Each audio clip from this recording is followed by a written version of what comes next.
ఇది నా లైఫ్లోనే నేను విన్న అతి గొప్ప ఎలివేషన్స్. రామాయణం యుద్ధకాండలో ఇంద్రజిత్తు ప్రయోగించిన అస్త్రాల దాడికి వానరసేన చల్లాచెదరైపోయింది. ఆ అస్త్రాల దాడి నుండి తేరుకున్న విభీషణుడు పెద్దవాడైన జాంబవంతుడు ఎలా ఉన్నాడని వెతుక్కుంటూ వెళ్ళి ఎలా ఉన్నారు అని అడుగుతాడు. ఒంటి నిండా గాయాలతో ఉన్న జాంబవంతుడు కొద్దిగా తేరుకుని హనుమ ఎలా ఉన్నాడని అడుగుతాడు. విభీషణుడు ఆశ్చర్యపోయి రాజైన రాముడి గురించో ప్రభు అయిన సుగ్రీవుడి గురించో అడగలేదు. ఇంత భయంకరమైన దాడి తర్వాత సైన్యం పరిస్థితి ఏంటని కూడా అడగలేదు. కానీ ఒక్క హనుమంతుడి గురించే ప్రత్యేకించి అడిగారు.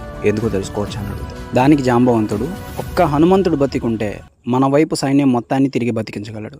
అదే హనుమంతుడు పడిపోతే ఎంతమంది సైన్యం ఉన్నా ఒక హనుమకు సాటిరాడు విభీషణ అని చెప్తాడు. అలాంటి హనుమంతుడే నా వైపు ఒకడున్నాడు. నిశ్శబ్దం పగిలి ముక్కలవుతున్న భీకర దృశ్యం, అలలెగసిన తడి అలజడి ఆగ్రహ తేజమై రూపుదాల్చిన సత్యం, ప్రాణపరాయణ దీక్షా పర్వం అహో ఆరంభం. అదిగో నిశ్శబ్దం